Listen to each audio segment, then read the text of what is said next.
Welcome to Spice Island Podcasts. Here we are again. We are back with part 2 of what happened to Adrianna Young. Okay, don't forget to like, subscribe, and hit the notification button for more. So we had left off where we were talking about the president of Guyana meeting with the family and having a conversation with them. I actually have another video where he met with the family. Take a look, guys.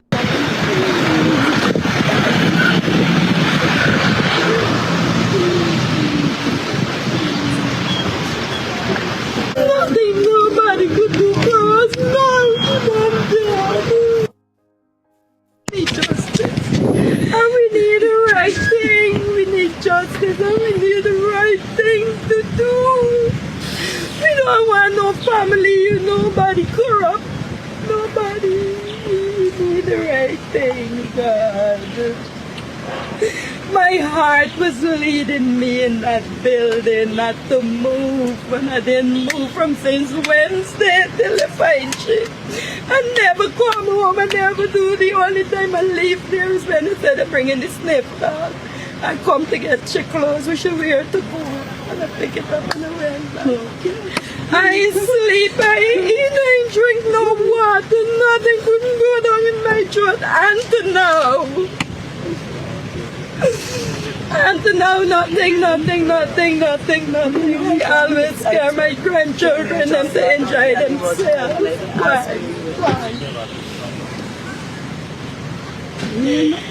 Why does it have to happen, God? Why? I pray at that door. I stand up, I pray whole night, I hold hand, I make circles.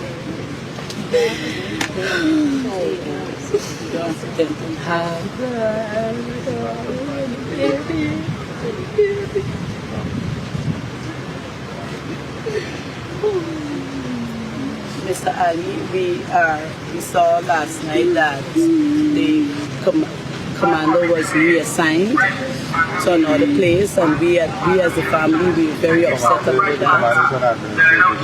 And well, I'm telling you what I saw, the recent upload that I saw. And I would also like to say that yesterday I was at Lenora. I was out there with my children, my small children, and the supporters, I'm not going to call them protesters, I'm going to say supporters. Again, I would like to reiterate that the family really thank those persons who came out to support us, because we need it. Those supporters were peaceful, and I was there. The only fire that was there was the food that they were cooking. Everybody was there supporting, not causing any problems and so on. And I would like that you're here to say this openly, that, and I'm reiterating what I said to you. We don't have any trust in the police force because of what they did to us, right? We have no trust in them. So we would like to, I'm reiterating on behalf of my family that we need an independent pathologist. We need an independent investigation. And this came as a result of the inaction of the Guyana police force. Those persons who were there. I can't blame the entire force. Those persons who were there. And the action, the resources that were used last night to clear that road at Lenora could have been used. It was your daughter, it could have been used, all right, or your niece, Bruce. It could have been used to get my niece out of that building alive. The owner of that building was allowed to murder my niece while we were outside. They were murdering her in there. So, as you are aware, I've said there is absolutely no issue with, all of us want the truth. There's absolutely no issue with the pathologist. The lawyer who is representing the family sent a letter about an hour ago to Mr. McLean. So the request in that letter is being reviewed now by the competent authorities, and they will communicate with the lawyer and that. So that is no issue. From day one, that was not an issue. The other thing is in terms of what took place on the road. As you're aware, I have no objections because we all want justice. We all want to get to the truth of this. Persons can do so peacefully, and they can, but blocking the road for hours is something that affects Mr. all the Ali, citizens. I saw you blocking road. Yes, Mr. Ali. I'm just telling you. Mr. Ali, there are videos with you protesting, you being a scrape and a tug. Mr. Ali, this is not, listen, sometimes we gotta put our position aside. No, this is not position. No, we gotta put our position aside and place ourselves into people's shoes. You got to understand, even those persons who were traveling, yes, they were inconvenienced, but they understood the reason. They understood the reason. We understand the inconvenience, but those people understand. I totally agree. I totally support, and we will never ever not support peaceful protests. Never ever not support peaceful protests. As I'm saying to you, I've said. Yes, and that's another thing that angered our supporters. The police officers at Lenora were there skinning their teeth. They find time for skin teeth. The one upstairs skinning their teeth. The downstairs, they come out there and skinning the teeth. This is a somber matter. This is not a skin teeth matter. As I said when I came tonight to the family, to your husband and you, that I will be back the night. I promise to be back to update you, and as I'm saying to you, I'm here out of complete respect for the family to update you. The lawyer sent in a letter a few moments ago whilst I was leaving to be here. The content of that letter is being worked on now, evaluated. All right. So, as you said, your husband is not around. So no. I will continue to be here to update you, to listen to you, and to all of us. And I reiterate again, all of us want the truth. That is the only thing I'm interested in, ensuring that the truth leads to whatever action has to be taken will be taken. Mr. Ali, seeing that you're here, we would like to know what's the position of the staff, where the staff, were any of them arrested from the hotel, or were any of the staff arrested from that hotel? Where are they now? What are they saying? What have they said? We want to know if Mr. Bola, we can ask you because you're the head of the state, and as you said, you're concerned about us. So I'm telling you, I'm going to answer you. All right. I'm going to answer you based on what of the recent years. Okay. As I told you, the commander, you can answer this right. The commander is on administrative leave. The three police that they mentioned on the close arrest. The staff and the owner in custody. Okay, we were not aware of that. So that I can tell you, right? Okay, thank you. That is my update on this. All right, and as I said, you will see Mr. McNeil has been liaising. Yes. Right, he will continue to liaison. Mr. Ryan also be here to liaison. Right, and as I said, I'll be here to liaison to speak with the family. Right, I came back this morning. I called you this morning. Yes, I called her this morning. We spoke last night also. Right, we spoke last night and this morning. All right. All right. So, so and so, you don't know what time you will be back? I sure because he left already. All right. If you have a number for him, please answer me. Bring up. Justice for Adrianna Young. As this is unfolding, an uproar has happened. More has come out. So, in 2012, there was a previous mysterious death at the same hotel. A young man was found dead under suspicious circumstances in the same pool, same hotel. An autopsy conducted on 20-year-old Sadiq Juman's body suggested he drowned after experiencing blunt trauma by hitting his head in the pool, being attacked, or both. Though charges were laid on the hotel's owner's son and staff member, these later were dismissed. So on April 28, 2025, when international pathologists announced that 11-year-old Adrianna Young had drowned with no signs of foul play, the reaction was swift and furious. Outside Georgetown Public Hospital Corporation, grief transformed into rage as relatives and supporters pounded on hospital gates and climbed fences, demanding answers beyond the clinical verdict of drowning. Tactical Services Unit officers in riot gear formed a perimeter, but the thin line between order and chaos had already dissolved. By nightfall, the flames of burning tires illuminated roads from Belladrum to Buckstone. Buses lay overturned in Georgetown streets, and the nation found itself once again at a precipice. Two men described by authorities as suspected looters lay dead, shot during the chaos. Over 100 would be arrested in the days that followed. The government, invoking the Public Order Act, imposed an overnight curfew. What began as mourning had erupted into full-scale national reckoning. But what is this moment really about? To view this unrest solely as a reaction to one girl's tragic death is to miss the deeper architecture of Guyanese anguish. Adrianna's death and the official response to it became a lightning rod for simmering fears about state legitimacy, institutional justice, and ethnic marginalization. The crowds that gathered at the GPHC were not merely protesting an autopsy finding. They were challenging a perceived pattern of international indifference.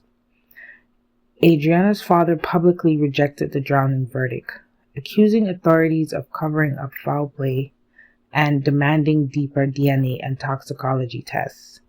His distrust resonated widely, not because of evidence, but because it articulated a visceral skepticism of official narratives that has deep historical roots in Guyana's fractured society. The government's response, tear gas and rubber bullets to disperse the initial hospital protesters, only confirmed for many the state's readiness to meet grief with force. By April 29th, the crackdown had intensified. Security forces patrolled streets under a curfew.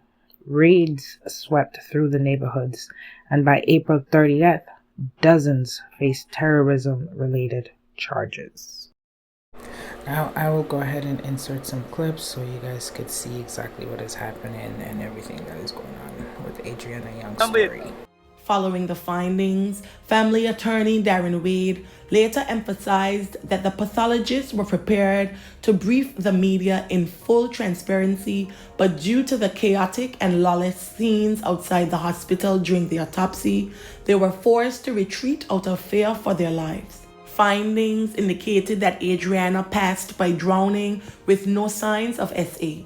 Additionally, it was ruled that marks found on her skin were consistent with drowning. Immediately following the results, Adrianna's father expressed skepticism about the findings, stating that he could not accept the result.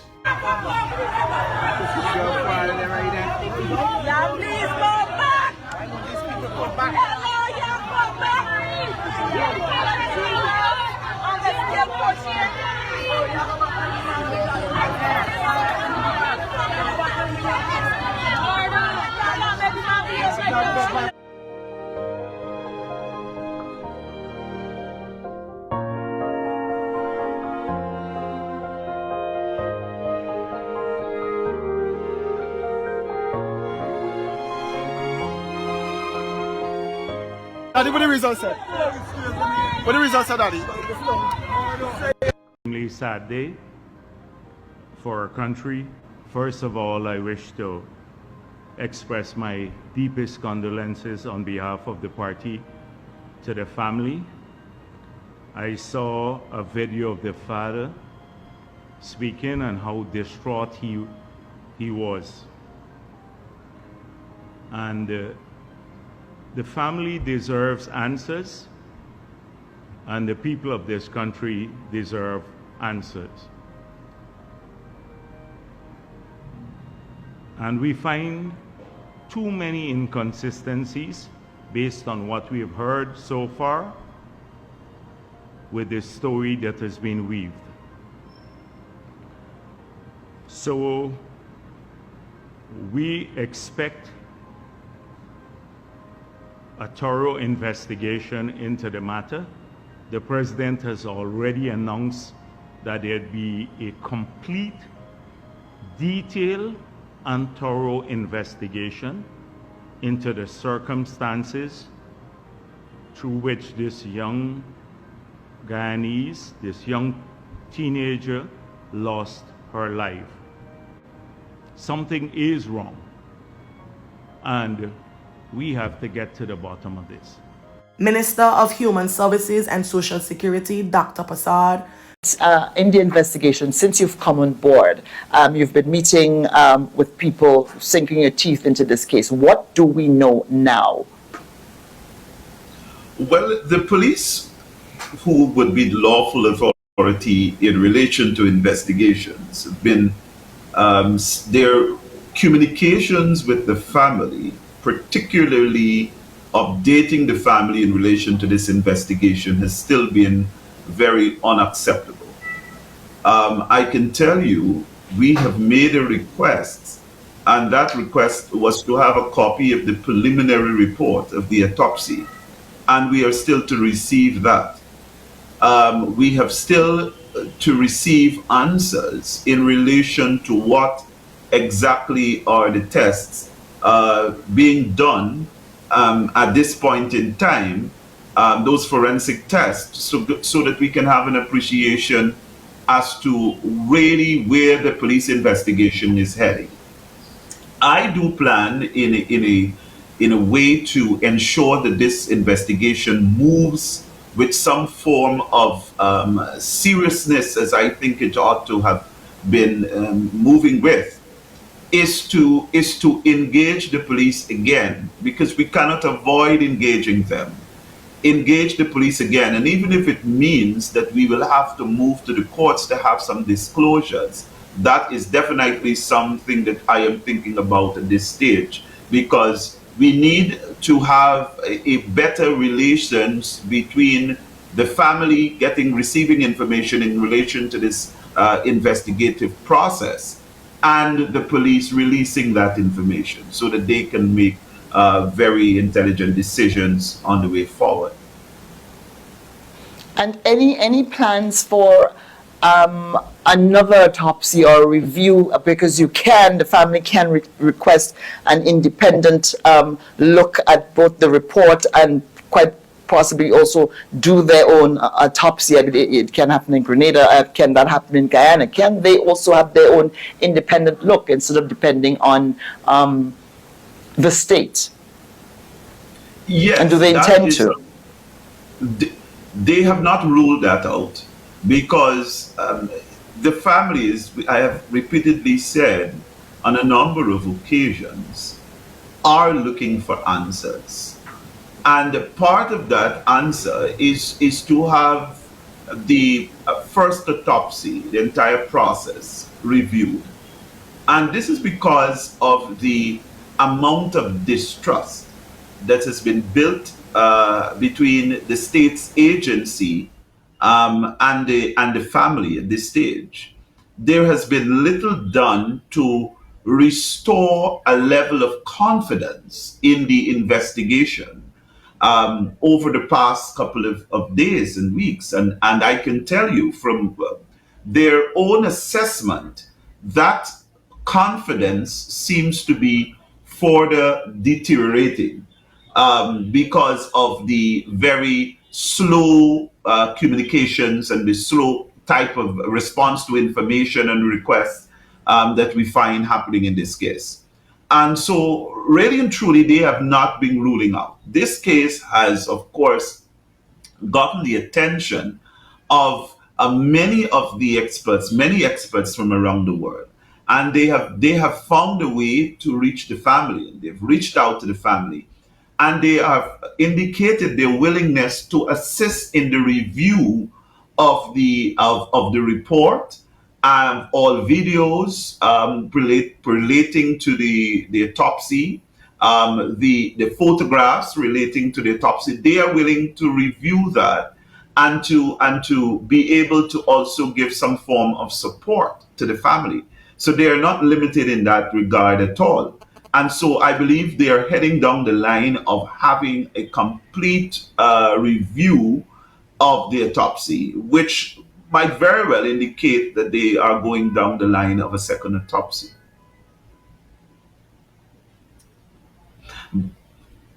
And all of But the evidence and the forensic package that would have come out of this is not available, is it? it's not available, and that is what makes this entire process at this stage a lot more difficult for them to make decisions.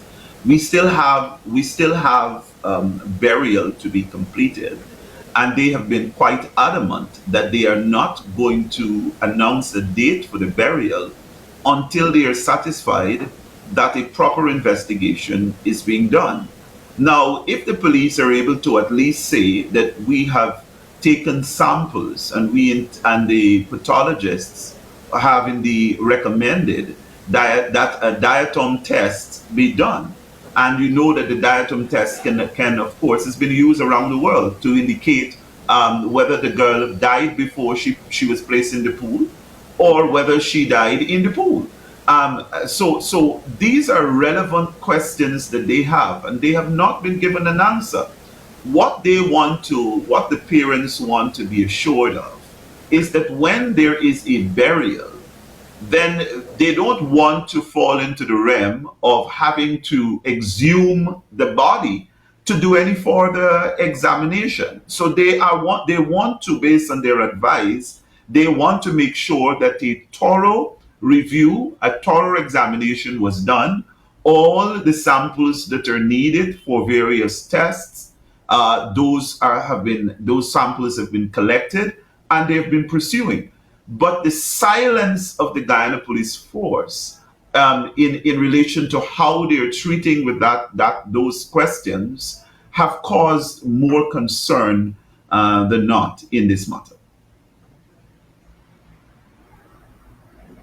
Had a scheduled meeting with the commissioner of police and the crime chief of Guyana. The crime chief, who had the answers, was not at that meeting, and the commissioner not able to provide the answers on the details of the investigation. There has been no movement since. I mean, no one has provided the answers that you had at that meeting, still remain unanswered and unresolved. They have remained unanswered. Now, we have made a formal request, which acts as a reminder to the Commission of Police that the family wishes to review the autopsy report. We are still awaiting a copy of that. So at this stage, there has been no formal response from the crime chief about these things. Now, the commissioner did indicate that it would be the crime chief who will have to respond and answer some of the questions that we had.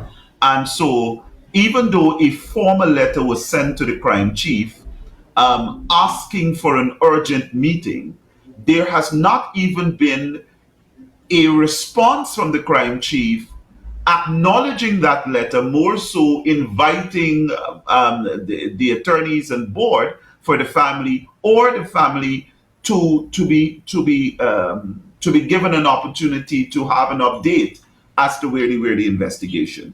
The crime chief has basically kept himself away from that type of protocols. I don't know the reason, and the commission, of course, did not even follow up on whether at this stage of the investigation, whether they are going to be prepared to assist the family with that type or provide the family with that type of information. possibly going to court to get a judge's order for disclosure? Would you still, how close are you to doing that? I mean, is that a very serious consideration, or, if some, or conditional?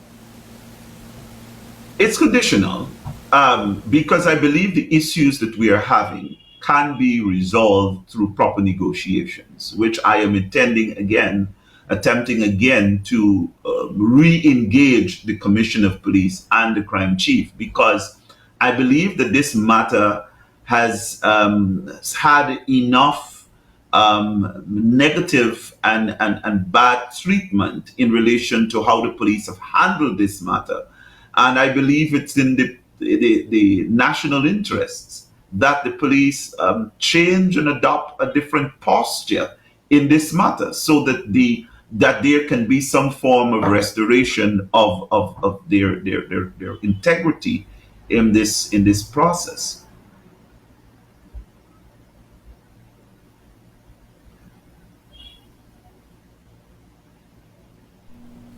I believe we have lost connection there. So yeah, that's it for now, I guess, guys.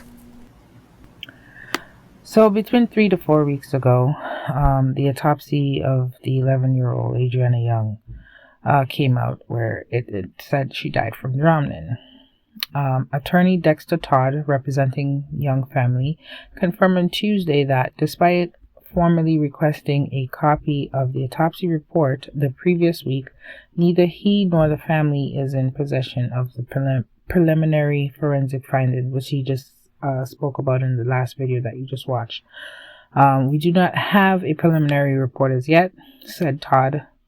Now, the family has confirmed that a second autopsy will be conducted on ADRIANNA's body in the United States.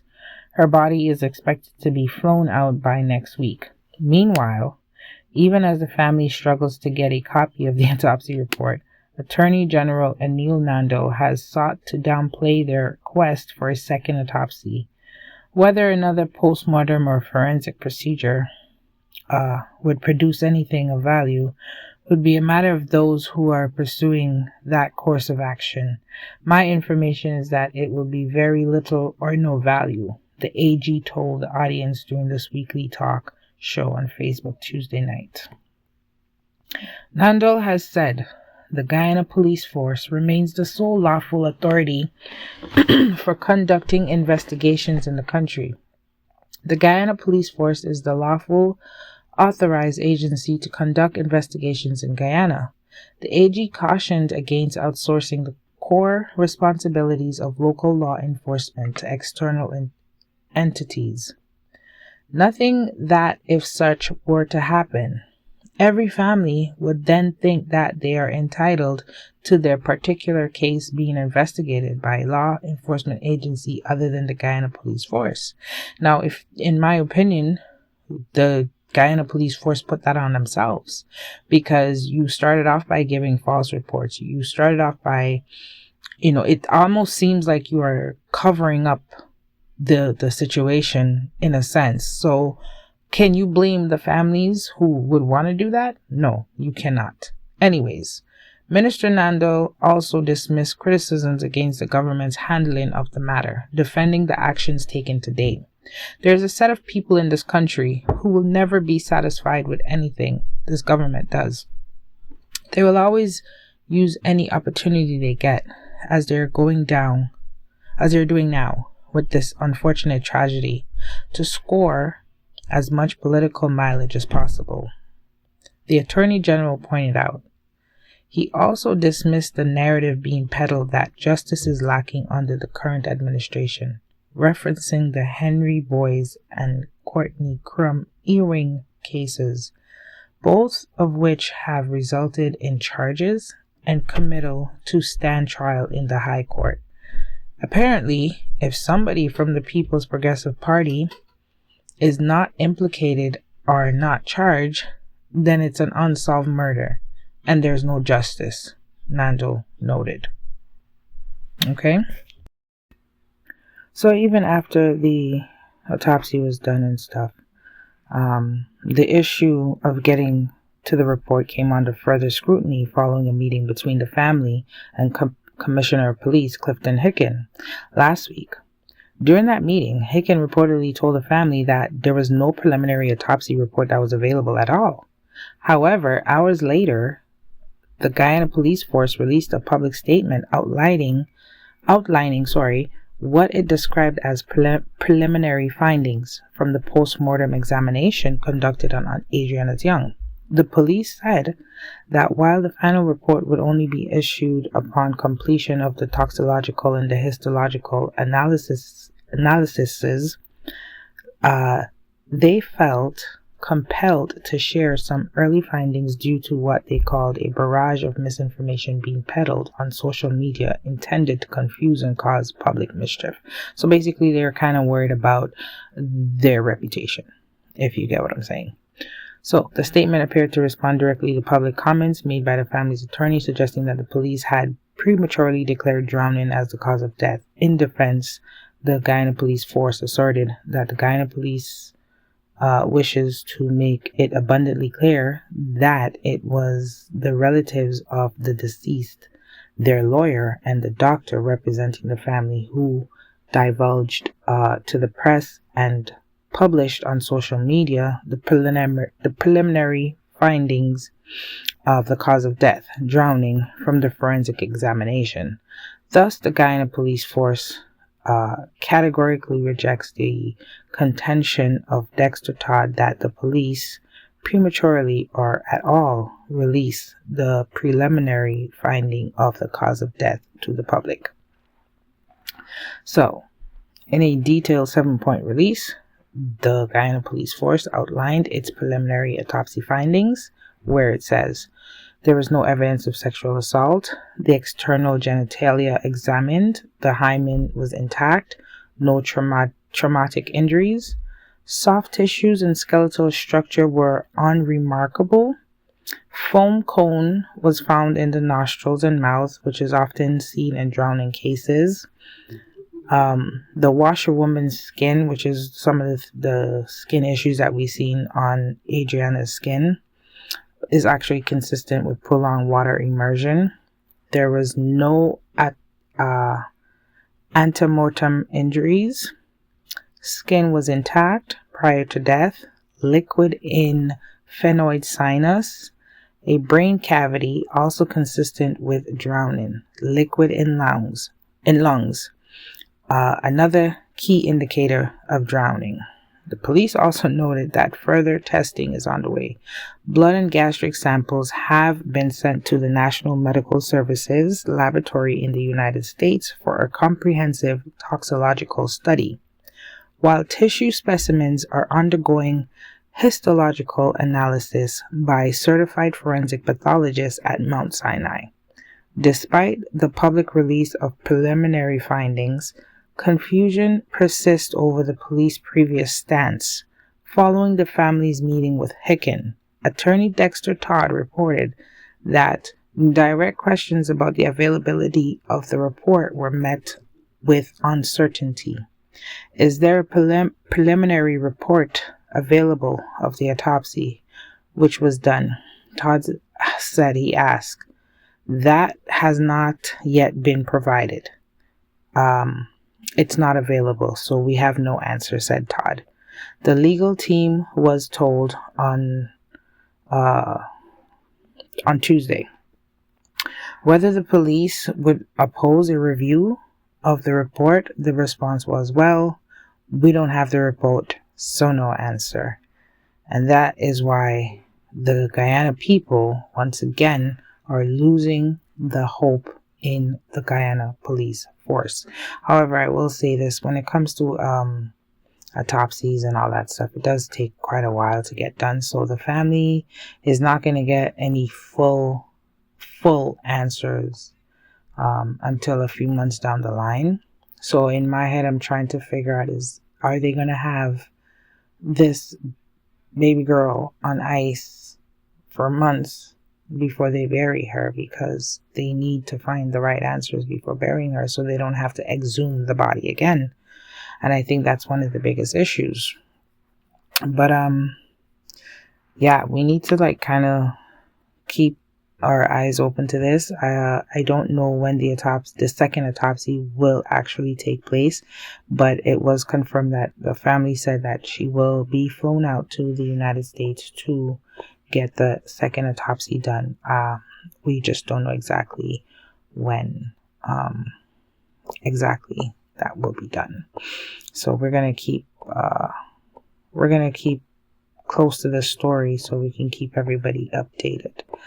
So there's a few more video clips that I actually want to insert of one of the I believe it's the AG, if I'm not mistaken, or the Minister of Health. I'm not sure which one it was that was given a statement about the second autopsy and what he thinks about it and so forth. I'm going to actually insert that clip, and I'm going to insert some other little clips. Don't forget to like, subscribe, and share, guys.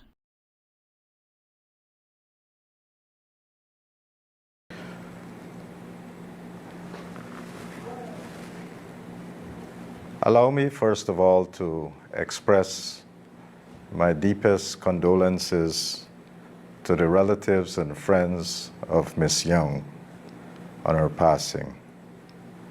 I want to probably give a synopsis of the sequence of events since the discovery of Miss Young's body in the pool at the hotel. After the body was discovered on the 24th, that body was taken to the Lenora Cottage Hospital, and at the Lenora Cottage Hospital, she was formally pronounced dead before arrival. The doctors there were then able to examine the body, and then the police took custody of the body, and the body was taken to the funeral home at Ezekiel Funeral Home, where the body remained, first of all, at Lenora Cottage Hospital. Once the police took custody, the body was placed in a body bag that was sealed by the police.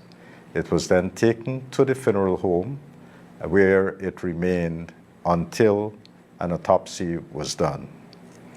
That autopsy, as you know, before the autopsy, there was a call both by the family and members of the public for us to have an independent forensic pathologist to do the autopsy.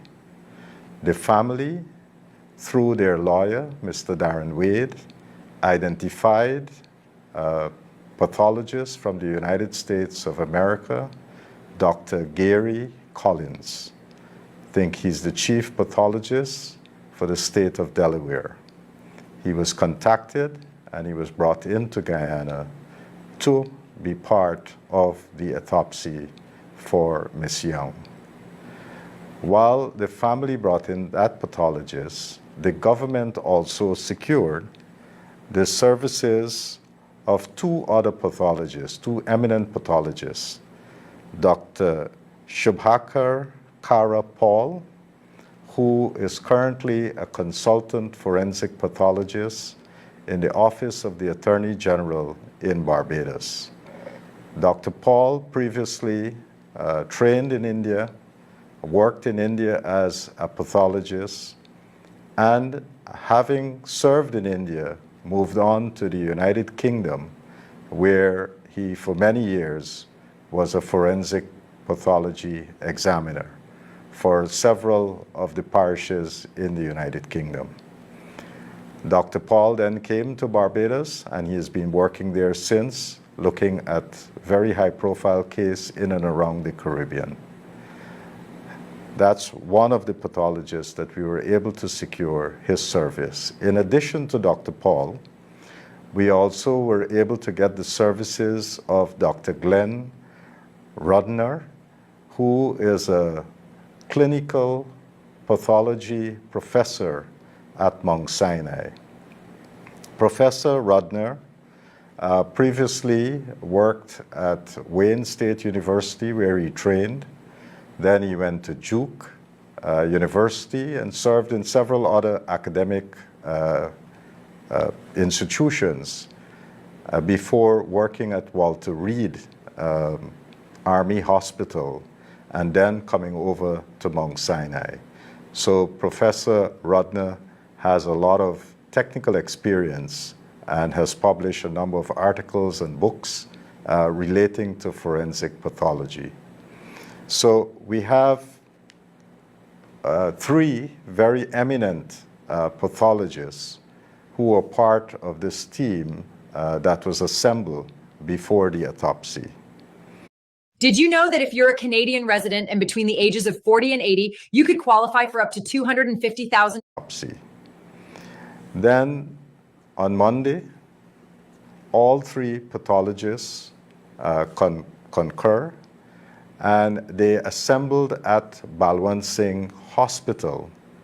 The body of Miss Young was brought from the Ezekiel Funeral Home early in the morning and got to the Balwant Singh Hospital at about 7 a.m. And the reason why it was brought to the hospital was for it to undergo a total body scan, and that was done by two means. First of all, a total scan was done by X-rays, and then secondly, by a CT scanner. This was to ascertain whether there were any damages to the bone, whether there were any fractures, and having concluded that body scan, the pathologists, along with the radiologists, were able to concur, and at that point in time, they determined that there were no fractures or no changes to the bones. Having arrived at that conclusion among themselves, they then had a meeting with the family, and at that meeting, they also were able to detail their findings from the X-rays and from the CT scan. In that meeting, among the family members that were consulted or these matters were discussed with, it included the mother, an aunt, the grandmother, two nurses who were present in the meeting, along with their lawyer, and of course, the pathologist that the family requested, and a doctor, Dr. Caleb, who was also present on the family's behalf. This meeting took place sometime between 10 in the morning and lasted until about 12 noon. After which, after those discussions about their findings, they also explained to the family the next steps, what would be done, how the autopsy would proceed, what steps they would be taking, and so forth. The pathologist then, around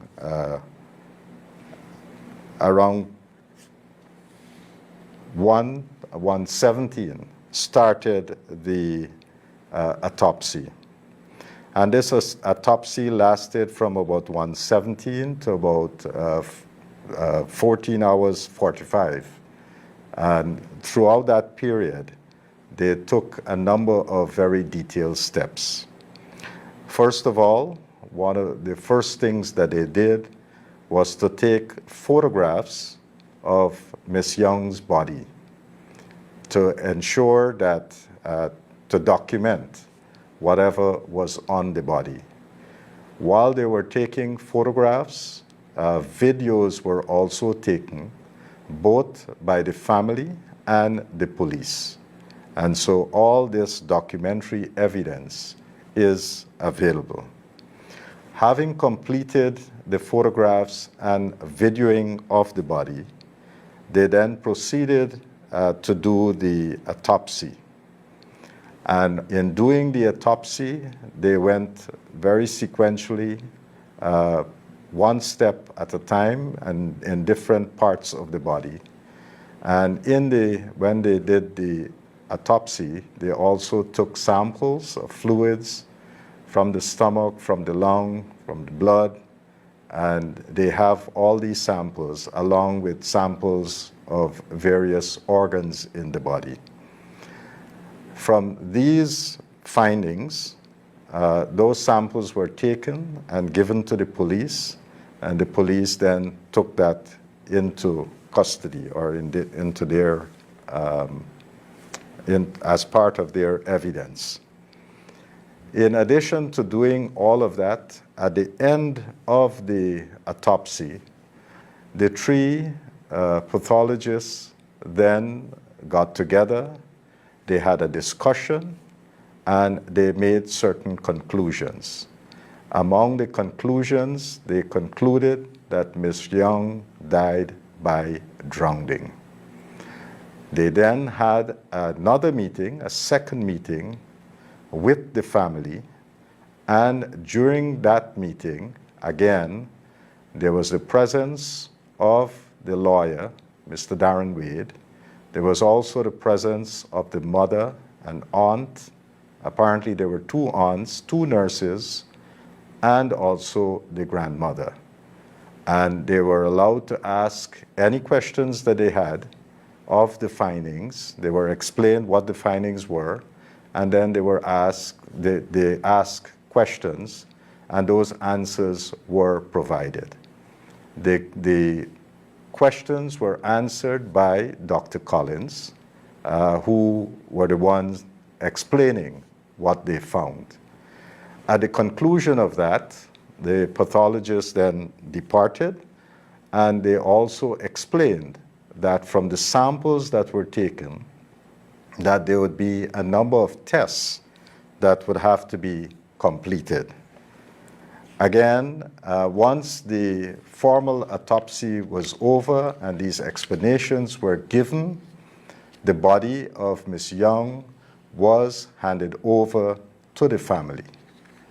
And the samples that were taken, and having been in those samples were taken by the police and stored properly, and arrangements were made by the police with Mount Sinai to do the analysis of these samples. And there were three big sets of examinations that would be done by Mount Sinai and the National Medical Services Laboratories, which is a reference laboratory, forensic reference laboratory in the United States. So Mount Sinai would be doing the histopathology examination by their board-certified pathologists, and they would also be doing the molecular and DNA analysis. The comprehensive toxicological studies would be done by the National Medical Laboratory Services. These samples have since been sent to both institutions, and throughout the process, they have been under the police's custody, because from the time the police collected the samples, they stored them, and then they moved them across to the United States. A policeman took them physically to the United States and to Mount Sinai and to the National Medical Services Laboratory.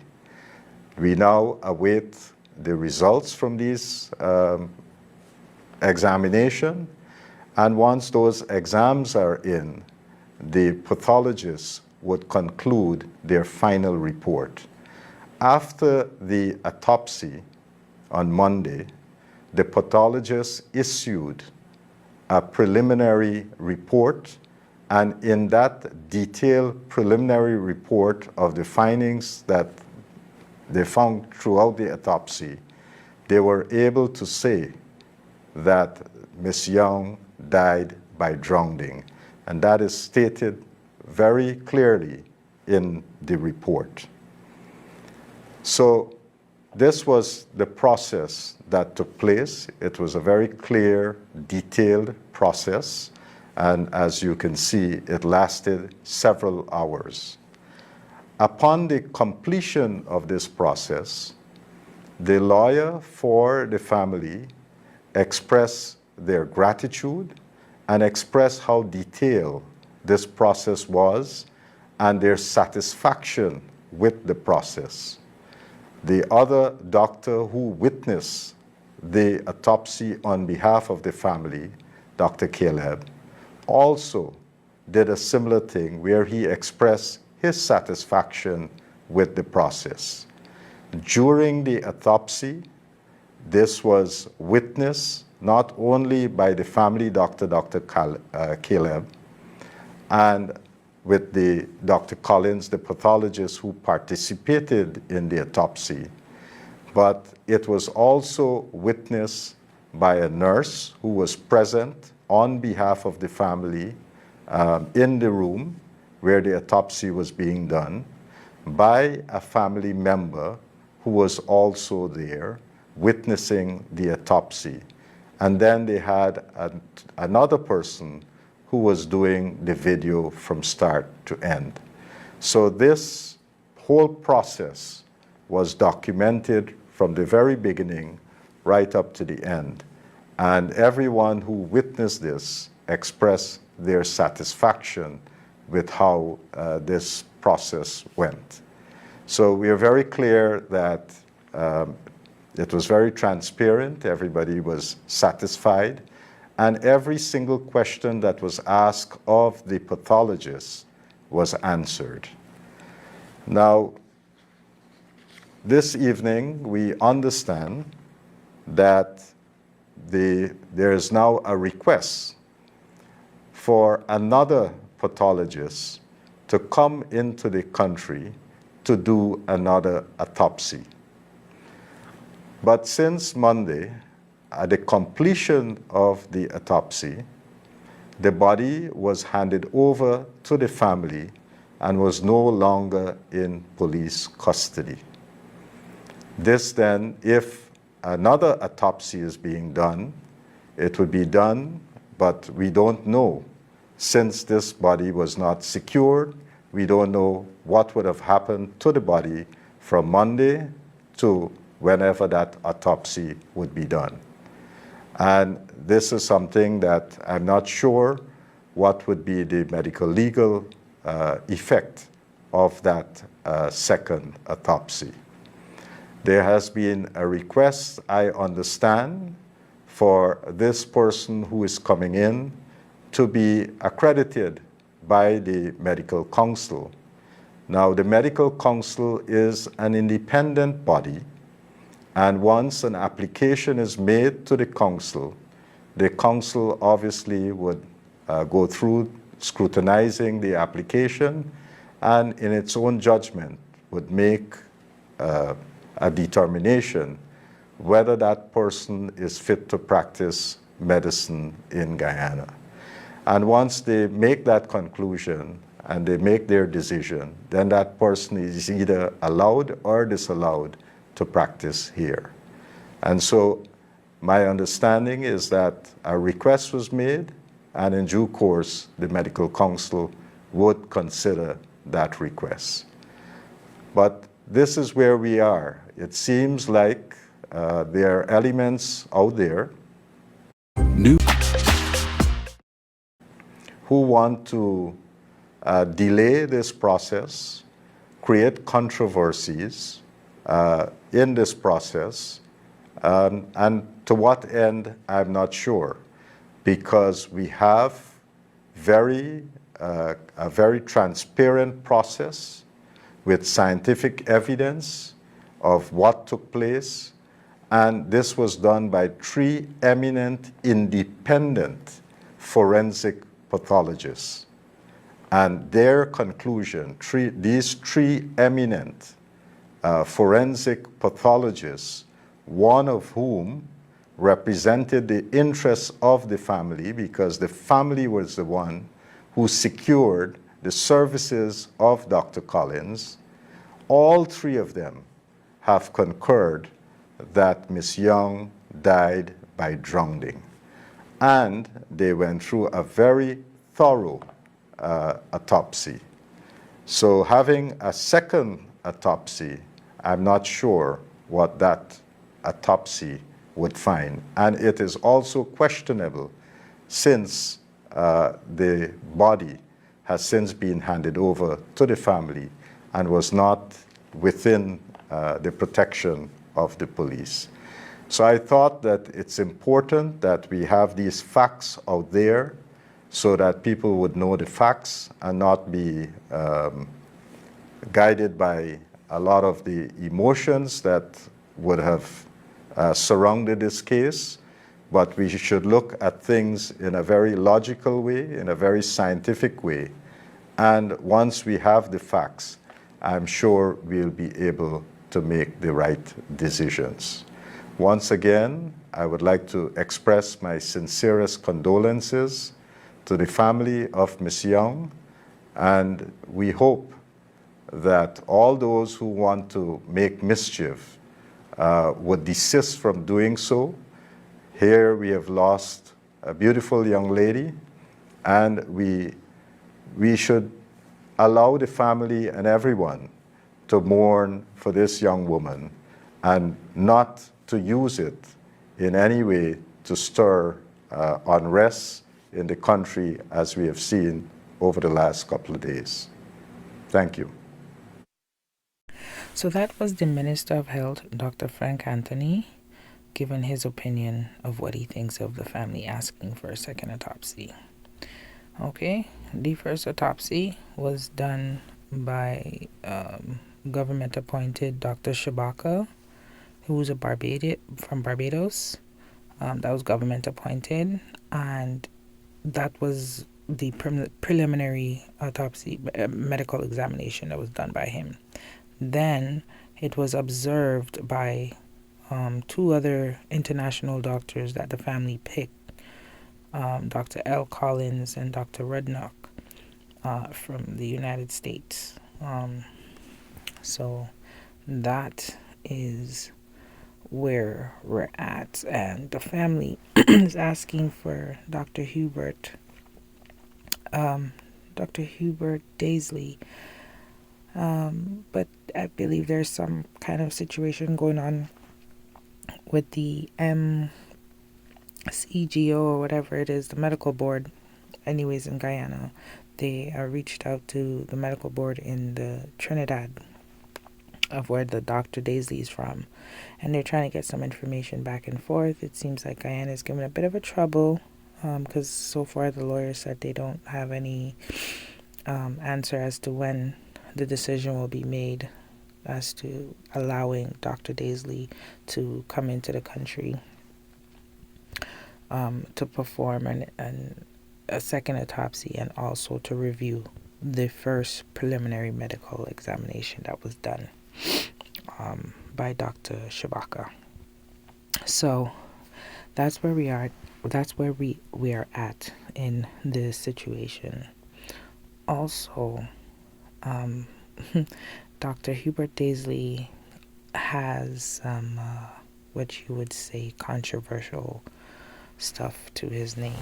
Okay, so I believe back in 2013, if I'm not mistaken, Dr. Hubert Daisley had did an autopsy on a soldier.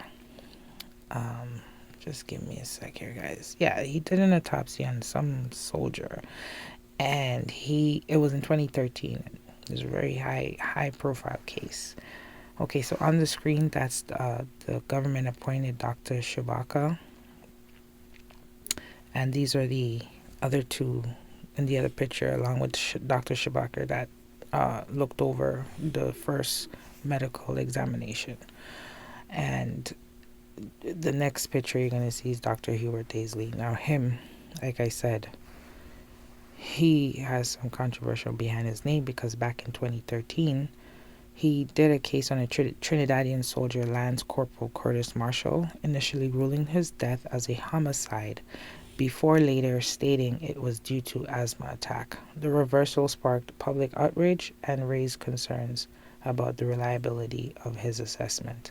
So this is who they're trying to bring in to Guyana to do the second autopsy. They still want her body flown out. I don't understand what's going on, but yeah, this is where we're at, guys. Okay, there's some other updates, but we're gonna have to go into a part 3 because this video is pretty long. All right, guys, don't forget to like, subscribe, and share for more.